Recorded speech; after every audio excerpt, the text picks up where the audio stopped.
रही बात पनौती पनौती पनौती शब्द का अर्थ तो पहले बीजेपी समझ ले। कि जब राहुल गांधी का खराब वक्त चल रहा था, कांग्रेस डूब रही थी, तो उनके ऊपर पप्पू चिपकाया गया।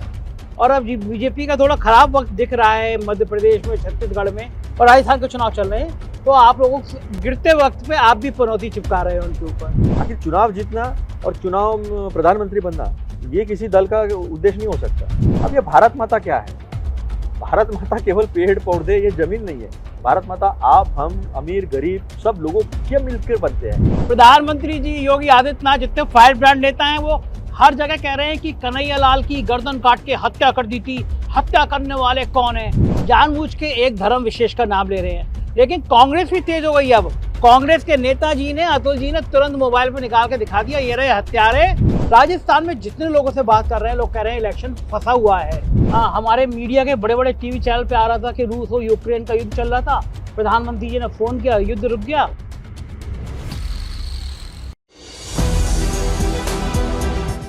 नमस्कार, मैं हूं संजय शर्मा, आप देख रहे हैं 4PM न्यूज नेटवर्क। जयपुर से अजमेर जा रहा था और एक नेताजी अजमेर से जयपुर जा रहे थे। रास्ते में चाय की दुकान पे मैं उधर से आ रहा था और ये उधर से आ रहे थे। गाड़ियां रुकी, मैंने देखा, फिर सोचा कि मौके का फायदा उठाया जाए, कुछ बातचीत की जाए। मेरे पीछे आप दुकान देख रहे हैं, बहुत सुंदर दुकान है और मुझे इस तरह की हाथ की नक्काशी की चीज़ें बहुत अच्छी लगती हैं।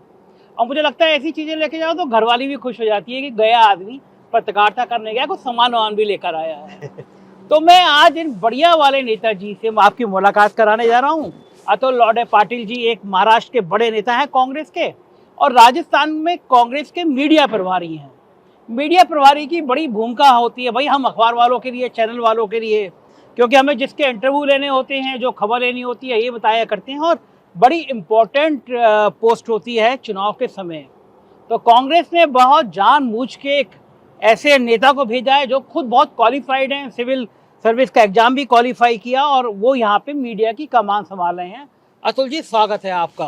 तो एक पढ़े लिखे आदमी से, बढ़िया नेता से, नेता आमतौर पर अंगूठा छाप भी होते हैं, लेकिन एक पढ़े लिखे आदमी से बात कर रहा हूँ। अतुल भाई, आप इतने पढ़े लिखे, आपका नेता राहुल गांधी इतना पढ़ा लिखा, चुनाव में और इतने गंदी शब्दावली, कहाँ तो मोहब्बत की दुकान, और कल कह रहे हैं वो पनौती पनौती। क्या ये शब्द, जो आदमी प्रधानमंत्री पद का उम्मीदवार पार्टी कहती है, वो बड़ा नेता कहता हो, ये शब्द शोभा देता है पनौती प्रधानमंत्री के लिए? दुनिया जिनका लोहा मानती है, दुनिया जिनकी डंका पीती है, आपका नेता उनको पनौती कह रहे हैं।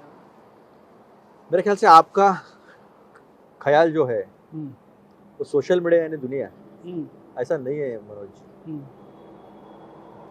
संजय जी, मैं ये बात नहीं कहूँगा कि कौन सा शब्द किसने इस्तेमाल करना चाहिए, लेकिन घर के मुखिया की जैसे जिम्मेदारी होती है कि घर को संस्कार वो कैसे दे, वैसे देश में भी देश के मुखिया की भी एक जिम्मेदारी होती है। रही बात पनौती पनौती पनौती शब्द का अर्थ तो पहले बीजेपी समझ ले।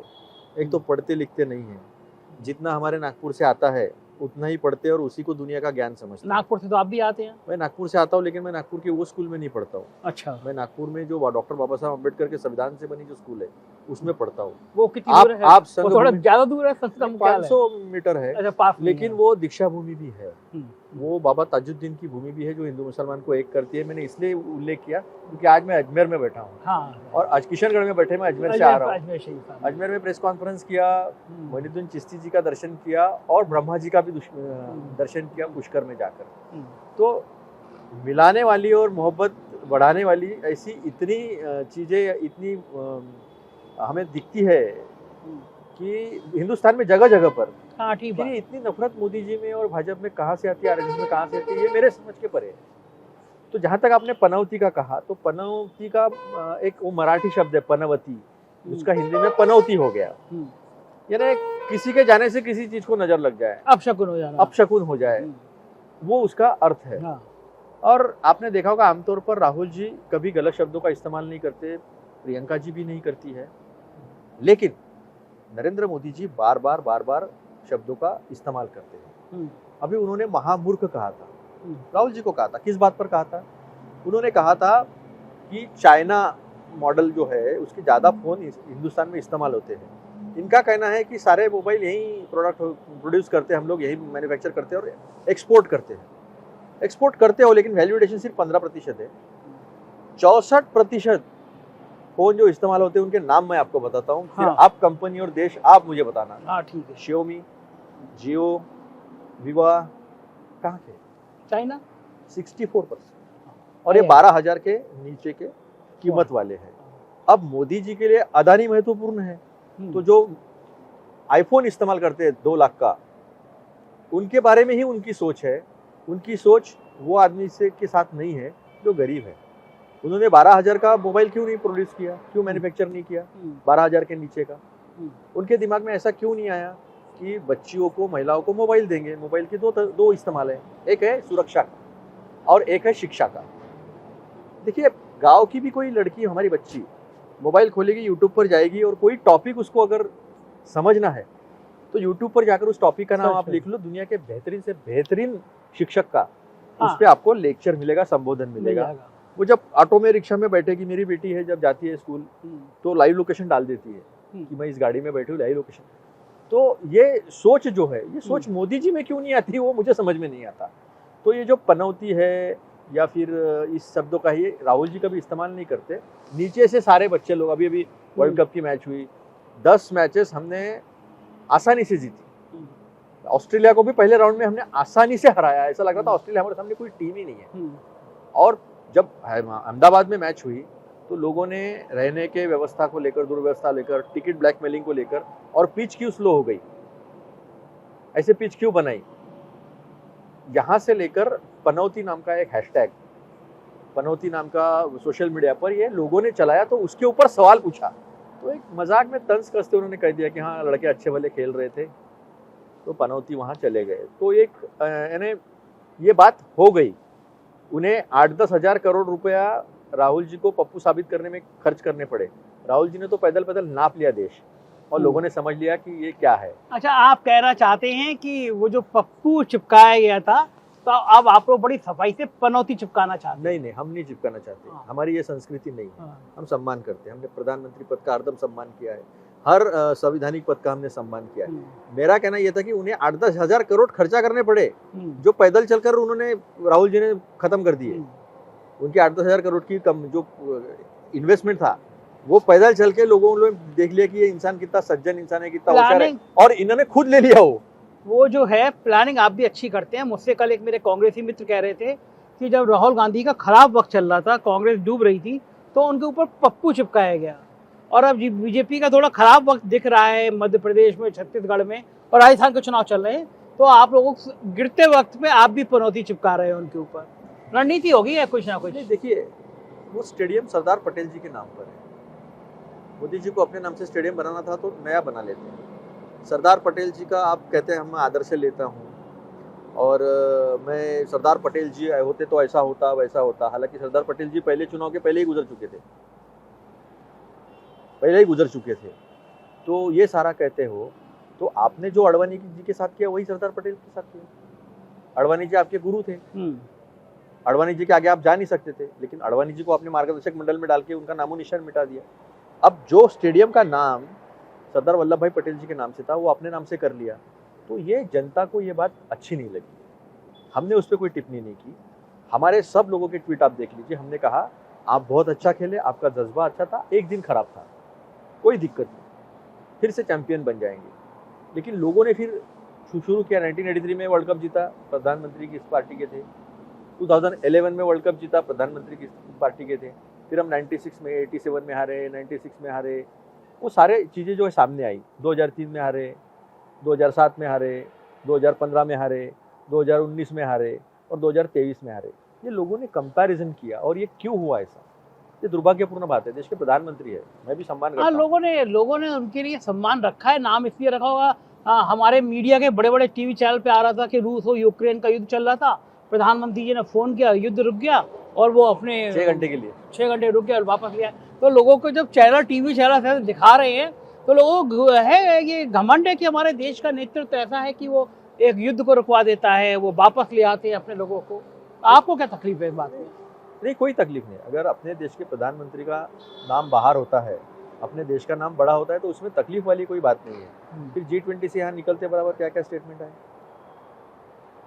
अब यहाँ तो नहीं दिया, अमेरिका अभी देखिए, जाके दे अभी देखिए इसराइल का वॉर चल रहा है, मैं बोलना नहीं चाहता था उस पर, लेकिन स्टैंड वही लेना पड़ा, स्टैंड वही लेना पड़ा, फॉरेन पॉलिसी की कंटिन्यूटी वही रखनी पड़ी आपको। हाँ, मिडिल ईस्ट में क्या मैसेज दिया था नुपुर शर्मा फिर पहले दिन तो वो इजराइल के पक्ष में आ गए थे, फिर फिलिस्तीन पे नहीं बात करनी पड़ी। देखिए, राष्ट्रीय हित महत्वपूर्ण होता है विदेश नीति। हमें किसी से मोहब्बत, किसी से नफरत नहीं हो सकती दुनिया में। हमारा देश किस तरह से आगे जाए, किसका क्या फायदा हमको मिल सकता है और हमारे देश के हित में क्या है, ये होती है राष्ट्रीय नीति, विदेश नीति। उस विदेश नीति के तहत अपने देश का हित देखना ये अहम है। ये अमेरिका भी करता है, हिंदुस्तान ने भी करने में कोई हर्ज नहीं। उन्होंने जो स्टैंड लिया वो गलत नहीं है, लेकिन जिस चीज़ को आप गलत कहते हो फिर आप तो बाहर जाके कहते हो थूक के चाटना, मैं ये शब्द का इस्तेमाल नहीं करूँगा। लेकिन जो देश के हित में वो करना चाहिए उसके साथ में हम है। लेकिन आप जब जब गलत करोगे तो हम जरूर विपक्ष की भूमिका में रहेंगे और कठोर भूमिका में रहेंगे।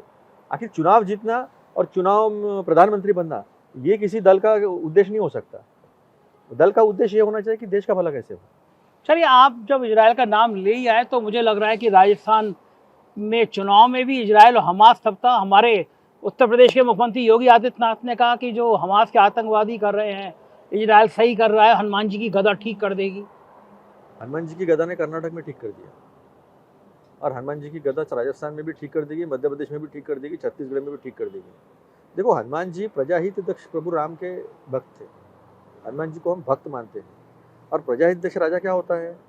जो 25 लाख की चिरंजीवी को 50 लाख की कर दे, गरीबों का भी संतान पाने का अधिकार पूरा हो। 50 लाख के करीब करीब लगते हैं IVF करने को, इन्वर्टर फर्टिलाइजेशन, गरीबों को हासिल नहीं होता है।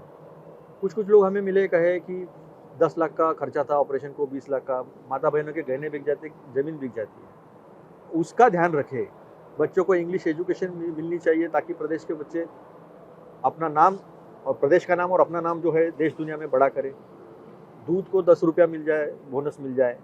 किसान को गोधन का 2 रुपया ले तो हमारी गोमाता जो है वो भी सुरक्षित हो जाए। रास्ते पे प्लास्टिक खाती हुई गोमाता के लिए क्या किया, मैं सवाल पूछना चाहता हूँ आपके माध्यम से देश के प्रधानमंत्री को और RSS को। गौ माता है, सभी मानते हैं, हम सभी लोग पूजा करते हैं। वसु बारस का तो पहला दिन हमारा गौ माता की पूजा से शुरू होता है, दिवाली का। क्या किया इन लोगों ने?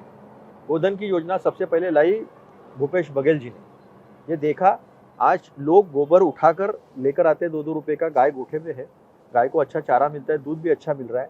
उसी गोबर से हमने पेंट बनाया। संजय जी, आप कभी छत्तीसगढ़ शायद गए होंगे, हर गवर्नमेंट बिल्डिंग पर वो पेंट इस्तेमाल करना कंपलसरी कर दिया। हमें अच्छा खाद मिल रहा है। अभी जिस तरह का केमिकल फर्टिलाइज़र का हमें दिख रहा है दुष्प्रभाव, उससे निकलने के लिए फिर हमें थोड़ा सा ग्रीन ऑर्गेनिक में जाना पड़ेगा।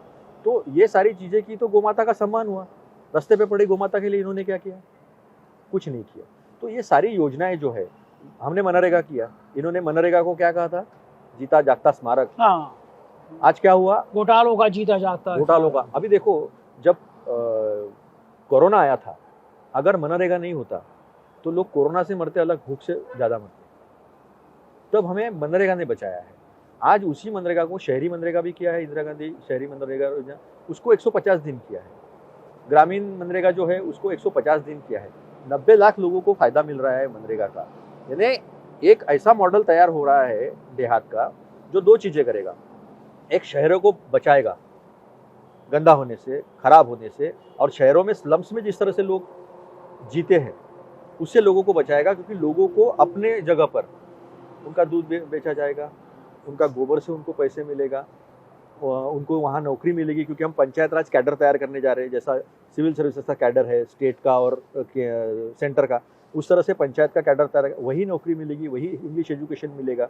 तो जो एक इकोनॉमी वहाँ पर जो तैयार होगी, वहाँ पर जो मांग तैयार होगी, लोगों के हाथ में पैसा आएगा। जो मुखिया है, मैं तो मानता हूँ हर महिला मुखिया, ये रिजर्व बैंक होती है अपने परिवार की, जब अड़चन आती है तो डिब्बा खुलता है। आपने वो भी डिब्बा खोल लिया, नोटबंदी आ गई, 500 रुपए। आज ये इकोनॉमी जो बनेगी, ये स्थानिक जगह पर रोजगार। आज किशनगढ़ का कोई बंदा होगा, वो किशनगढ़ में 20,000 रुपये कमा लेगा ना, तो खुशी से और स्वाभिमान से रह लेगा, अच्छे घर में रह लेगा। लेकिन वही अगर जयपुर में जाएगा तो उसका 70,000 में नहीं होगा। तो ये जो सोच है, ये सोच इंसान के लिए है। अब ये भारत माता क्या है? भारत माता केवल पेड़ पौधे, ये जमीन नहीं है। भारत माता आप, हम, अमीर गरीब सब लोगों के मिलकर बनते हैं। ये राहुल जी ने बताने की कोशिश की थी। ये डिस्कवरी ऑफ इंडिया में जवाहरलाल नेहरू ने व्याख्यात किया है पढ़ते तो है ही नहीं है, लेकिन भारत माता को लेकर भी जैसे इंडिया को लेकर इन्होंने माहौल उड़ाया। हाँ, ऐसी भारत माता को। लेकिन आप भी क्या पढ़े लिखों की बात कर रहे हैं, वहाँ चुनाव चल रहा है, चुनाव में वो बात कर रहे हैं कि आप लोग इतना तुष्टीकरण करते हैं कि कन्हैया लाल की हत्या हो गई और फिर उसमें आपने बहुत कम मुआवजा दिया, एक रोडवेज पे झगड़ा हुआ, एक दूसरे धर्म का था, उसको आपने 50 लाख रुपए दे दिया। अब ये बातें प्रधानमंत्री मंच पे कर रहे हैं, हमारे मुख्यमंत्री योगी आदित्यनाथ और बाकी 5 ब्रांड नेता कर रहे हैं, आप अपना पंचायत मॉडल और गाय और सब लेकर आ रहे हैं। कौन सी बात चुनाव में ज्यादा अपील करती है? ये लोग समझ चुके हैं संजय जी। कन्हैया लाल के परिवार से जाके पूछिए, 2 भाइयों को नौकरी मिली है, उन्हें भी पैसा दिया, मुआवजा दिया है। अब मुआवजा देने की बात नहीं, मुआवजा देकर और नौकरी देकर किसी की जान नहीं लाई जा सकती, लेकिन उसको 4 घंटे में हमने पकड़ लिया, ये तो सबके सामने है। अब वो कौन थे? गौस और दोस्त जो है वो बीजेपी के कार्यकर्ता थे, मारने वाले। तो ये बात आप समझा नहीं पा रहे लोगों को कि नहीं, हमने कन्हैया लाल की हत्या जिसने की वो जो है, नहीं अभी तो क्लाइमैक्स हुआ ही नहीं मेरी बात का। हाँ, मैंने तो सिर्फ शुरुआत की है आपको बताने के लिए, अभी तो क्लाइमैक्स आपने सुना ही नहीं मेरी बात का। क्लाइमैक्स उसमें ये है कि वो केस फिर एनआईए ने अपने हाथ में ले लिया। हाँ, अच्छी बात है, एनआईए एक नेशनल एजेंसी है और एनआईए अगर वो बात लेती है तो हम अपेक्षा करते हैं कि एनआईए ने जल्दी से जल्दी वो रिजॉल्व करना चाहिए, क्योंकि गुनहगार आपके हाथ में है। हाँ, जिसने मारा उसका हिस्ट्री आपके हाथ में, 4 घंटे में सब पकड़े गए थे। तो फिर 4 घंटे में पकड़े जाने के बाद आज 2 साल हो रहे, क्या किया एनआईए ने? राजस्थान पुलिस ने 4 घंटे में पकड़ा। ये देखिए तस्वीर थोड़ा सा जूम कीजिए, ये वही लोग हैं, पीछे देखिए दीनदयाल उपाध्याय जी की फोटो है। ये वो हत्या करने वाला आदमी है, हत्या करने वाला आदमी। क्या? अच्छा ये एक उदाहरण अच्छा, एक सेकंड, कांग्रेस में देखिए पीछे नहीं है। प्रधानमंत्री जी योगी आदित्यनाथ जितने 5 ब्रांड नेता हैं वो हर जगह कह रहे हैं कि कन्हैया लाल की गर्दन काट के हत्या कर दी थी, हत्या करने वाले कौन है, जानबूझ के एक धर्म विशेष का नाम ले रहे हैं। लेकिन कांग्रेस भी तेज हो गई। अब कांग्रेस के नेताजी ने, अतुल जी ने तुरंत मोबाइल पर निकाल के दिखा दिया, ये रहे हत्यारे और पीछे ये बीजेपी के नेता है और दीनदयाल जी की मूर्ति है। यानी कि यहाँ पे कांग्रेस को भी जवाब आ गया है कि इनकी अगर भारतीय जनता पार्टी कोई धार्मिक गेम खेल रही है तो उसका जवाब कैसा दिया जाए। अतुल जी, ये सब चीजें तो समझने में देर लग गई। आप जो सोशल मीडिया में आपकी एक्टिव हुई है टीम, अमित मालवीय जी थोड़ा पीछे हटे हैं, सुप्रिया सिंह ने थोड़ी आगे आई है, ये सब चीजें समझने में थोड़ी देर हो गई। आप लोगों ने देरी से शुरुआत करी, आईटी टीम ने थोड़ी देर से शुरुआत की। नहीं, एक एक दल की अपनी एक संस्कृति होती है। कांग्रेस वो दल है जिसका इतिहास बहुत बड़ा है। हमने अंग्रेजों से लड़ाई लड़ी तो एन अन ब्रिटिश रूल इन इंडिया उसे कहा कि ब्रिटिश लोग अपने यहाँ जिस तरह का गवर्नेंस करते हैं उसके विपरीत देश में करते हैं, तो उनसे नफरत नहीं की। महात्मा गांधी कहते थे कि उनमें का बुरा आदमी निकाल लो तो वो आदमी हमारा है। तो कांग्रेस की नींव जो है वो कांग्रेस की नींव सबको साथ में लेकर चलने पर खड़ी है। देखिए देश जब आज़ाद हुआ ना तो देश के पीठ में जाते जाते बरतानी सरकार ने सूरा भोंका था और इस देश का धर्म के नाम पर विभाजन किया, जिसका परिणाम हम जानते थे। उसे बाजू रख देश ने क्या किया? पहले प्रधानमंत्री थे, उनके सामने कितने चैलेंजेस थे मुझे बताइए। न स्कूल, न कॉलेजेस, न अस्पताल, 16% शिक्षा थी, 44%, 46% जन्म दर मृत्यु दर थी, पानी नहीं था किसान के लिए। कल क्या होगा, कल मैं खाना कहाँ से लाऊं, इस अवस्था में हमारा देश था। उस वक्त नफरत फैलाना तो आसान था। प्रधानमंत्री पद के लिए बचाने के लिए, वो भी तो हिंदू थे, वो तो ब्राह्मण थे, कश्मीर पंडित, वो अगर सोचते कि एक कौम को दूसरे कौम से लड़ा दूं मैं तो मेरी सत्ता बनी रही। लेकिन इसमें देश सीरिया, अफगानिस्तान ऐसा हो जाता। आज भूमध्य समुद्र से लेकर पाकिस्तान तक कोई देश, नेशन स्टेट, कोई देश एक राष्ट्र के नाम पर अस्तित्व में नहीं है। और भारत ने शून्य से शुरुआत की। फिर क्या किया उन्होंने बार्क बनाया, बाबा एटॉमिक रिसर्च, भूखे पेट पर। 1948 की बात कर रहा हूँ मैं, पहला चुनाव होना ही था। IIT आई, पहला इंडस्ट्रियल पॉलिसी किसने रखी? वो रखी श्यामा प्रसाद मुखर्जी ने। श्यामा प्रसाद मुखर्जी चुन के आए थे? नहीं आए थे। कांग्रेस के पास एक बहुत बड़ा मैंडेट था, लेकिन वो थे डॉक्टर बाबा साहब अम्बेडकर थे। सबको सब साथ में लेकर देश खड़ा किया। अभी क्या किया 70 साल में, ये पूछना कहाँ तक सही है। आज हम जिस मुकाम पर खड़े हैं वहां से किसी दल को, वो देश को सामने लेकर जाना चाहिए। आप कहाँ लेकर जा रहे हो? आप 1947 के पहले की नफरत को लेकर जा रहे हो, जिसके घाव हम सह चुके हैं। तो इसलिए कांग्रेस ने किसी का तुष्टीकरण नहीं किया। ये झूठ बताते हैं। मुझे एक बात बताइए, कितनी पॉपुलेशन थी देश की, जनसंख्या कितनी थी? 32 करोड़ थी। 40 करोड़ में से 8 करोड़ चले गए। 32 करोड़ जनसंख्या थी, उसमें 8 करोड़ जनसंख्या मुस्लिम थी, 24 करोड़ जनसंख्या हिंदू थी। आज 140 करोड़ में कितने हैं वो? 17-18 करोड़ है। यानी आप ये झूठ बोल रहे हो। आप कहते हो कि हिंदुओं का बहुत कत्ल हुआ पाकिस्तान में, एक का भी होता होगा तो हमें दुख है। हाँ ठीक है। एक राष्ट्र के नाम पर हम उसका विरोध करते हैं, लेकिन बांग्लादेश में 22% में से 21%, 20.5% हिंदू जनसंख्या थी, वो टूट गया 71 में, इसलिए ये हिंदू संख्या इधर चली गई। तो आपके पास या तो योजना नहीं है, आपके पास रोटी कपड़ा मकान शिक्षा स्वास्थ्य रोजगार इसकी कोई आपके पास स्कीम नहीं है, या फिर आप गोलवल करके वी एन अवर नेशन डिफाइन किताब की जो पॉलिसी है कि उसमें कुछ ही लोगों के हाथ में पैसा रहना चाहिए, राष्ट्र की संपत्ति कुछ ही लोगों के हाथ में रहना चाहिए, इन्हें लोगों को गुलाम बना के रखा जा सकता है। अब 2 रोटी के उलझन में लोग रहेंगे तो कभी कभी मुझे लगता है उसी के नक्शे कदम पे चल रहे 80 करोड़ लोगों को 2 रुपया 3 रुपया किलो का गेहूं और चावल देना दुख की बात है साहब, ये अभिमान की बात नहीं हो हाँ सकती। ठीक बात है, नौकरी नहीं दे पा रहे हैं आप। नहीं, अभिमान की बात नहीं हो सकती। आप दे रहे हो ये बुरा नहीं है, लेकिन उनको उस परिस्थिति से निकालने के लिए आपने कभी सोचा 10 रुपया मैं बोनस दूंगा? आप वहां जाके कहते हो मैं चावल पे इतना एमएसपी दूंगा। 726 लोगों ने शहादत दी, पार्लियामेंट में आपने उन्हें श्रद्धांजलि देने से मना कर दिया, और एमएसपी पे कानून करने के लिए कमेटी बनाई, वो वादा किया था। क्या हुआ साहब, 2 साल हो गए और हमने एमएसपी का वादा किया। तो हम लोग भारतीय नागरिक समझते हैं सबको। ठीक है, सेकुलरिज्म क्या है? सेकुलरिज्म में धर्म नहीं आता साहब। मैं आपको संविधान की व्याख्या बताता हूँ मैं क्या सोच थी। कॉन्स्टिट्यूएंट असेंबली के डिबेट सुननी चाहिए। उन्होंने ये कहा कि इस देश में धर्म के नाम पर गवर्नेंस नहीं होगा। पाकिस्तान ने कहा इंशाअल्लाह Pakistan will be Islamic state. हम क्या कहते हैं? We the people of India, हम भारत के लोग। तो आज हम कहाँ हैं और वो कहाँ है? बिल्कुल सही बात है, अलग अलग है। हम लोग चलते चलते बात कर लेते हैं राजस्थान की। आप राजस्थान के इंचार्ज हैं। राजस्थान में जितने लोगों से बात कर रहे हैं, लोग कह रहे हैं इलेक्शन फंसा हुआ है। क्या लग रहा है आपको, क्या वास्तव में इलेक्शन फंसा हुआ है? क्या है, जब बीजेपी हारती है तो नई नई चीजें खोज कर लाती है। इलेक्शन फंसा हुआ है, हम जीतने वाले हैं, और फिर मुद्दे यही हमने चर्चा की।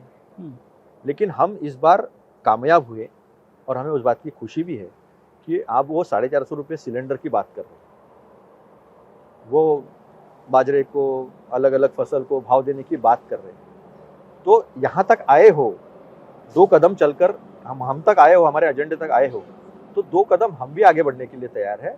हम आपसे विनती करते हैं कि आप 450 रुपये का सिलेंडर कल से देश में कर दीजिए। 30 साल के बाद आप पूर्ण बहुमत से दोबारा आए हैं, आप चिरंजीवी योजना को पूरे देश में कल से लागू कर दीजिए। हम स्वागत करेंगे आपका। सही बात, आप इसलिए स्वागत करेंगे, आपको पता है कि वो होगी नहीं, उनकी मंशा नहीं है ये करने की। हाँ, मंशा नहीं है। हम मंशा पे सवाल उठा रहे हैं। बिल्कुल ठीक है। आप झूठ बोल रहे हो। 450 का सिलेंडर आपके पास वो पावर है कि आप कल से दे सकते हो। फिर आपकी इतने सारे स्टेट में आपकी सरकार है, कर दो आसाम में, कर दो हरियाणा में। अच्छा, ईमानदारी से बताइए, राजस्थान में क्या सीन है? कांग्रेस की क्या सीट? हम जीत रहे, सरकार बनाएंगे। देखिए तमिलनाडु में भी ये परिपाटी थी। हाँ। AIADMK DMK. स्टालिन जी ने अच्छा काम किया और एआईडीएमके में मारामारी हुई। आज हमारे यहाँ मारामारी नहीं है। यहाँ तो पता ही नहीं चल रहा है। वसुंधरा को लगता है कि ऐसे कैसे नहीं करेंगे, उन्होंने झुकाया, तीसरी लिस्ट उनके मुताबिक बनना शुरू हो गया। दिया कुमारी जी को लगता है कि I am the face. Gajendra Singh Shekhawat को लगता है मैं केंद्रीय मंत्री मैं बनूंगा। उधर कर्नल को भेजते बराबर लोगों ने कहा कर्नल कहना मान ले, बोरिया बिस्तर बांध ले। उन्हें भी लगता मैं केंद्रीय मंत्री हूँ तो मुझे बनाएंगे। ओम बिरला जी को लगता है कि मुझे बनाएंगे, वो चुनाव नहीं लड़ रहे, लोकसभा के अध्यक्ष है। ऐसे इतने चेहरे हैं और इतना मनमुटाव है। 60 से ज़्यादा लोग उनके तो बगावती है। तो जनता तो ये देखेगी ना कि कोई महिला जब वोट डालने जाएगी तो वो ये सोचेगी कि मुझे 500 रुपये का सिलेंडर मिल रहा है, 10,000 रुपये एकमुश्त मुझे मिलने वाले, वृद्धा पेंशन मिल रही है, किसान को इतना मिल रहा है 2000 यूनिट, इधर 100 यूनिट फ्री है, 200 यूनिट तक बिल हाफ है। ये सारी चीज़ें हमको मिल रही है। कल मिलना बंद होगा तो घर चलाना मुश्किल होगा, क्योंकि हिंदुस्तान की अवस्था वो देख रहे हैं। तो ये सब कुछ गहलोत जी ने किया है, तो इसे वो कैसे नकार सकते हैं? वो तो उसी को देंगे ना कि जो उनके पीछे खड़ा है, जिन्होंने उनकी परचेसिंग पावर बढ़ाई, उनकी ताकत बढ़ाई है। और ये ताकत बढ़ाते समय उपकार की भावना को महसूस नहीं कराया। जैसे 80 करोड़ हमने मोदी जी ने दिया, तो मैं कहूँ क्या, मामा के घर से लाए थे? कहना ये सारे शब्दों का हाँ, खराब इस्तेमाल है, मोदी जी खराब ने है, किया है। खराब। तो मेरा कहना है हर लड़ाई कहाँ होनी चाहिए, लड़ाई हम कितना अच्छा कर सकते देश के लिए उसी के एग्जैक्टली उसके ऊपर लड़ाई होनी चाहिए। उसके ऊपर थोड़ा थोड़ा लाया है हम, अभी और ले आएंगे। चलिए, शुक्रिया शुक्रिया। तो ये थे एक बढ़िया शानदार नेता कांग्रेस अतुल जी, और मैंने सोचा कि आपसे बात कर रहा हूँ। मुझको यकीन है बातचीत पसंद आई होगी, और कांग्रेस बहुत तैयारी कर रही है, बहुत मेहनत कर रही है। गहलोत की योजना वाकई में जन जन तक पहुंचती हुई दिखाई दे रही है। नतीजा क्या होगा 3 तारीख को पता चल जाएगा। आप बने रहिए 4 PM के साथ, अपनी राय से जरूर अवगत कराइएगा। शुक्रिया, थैंक यू।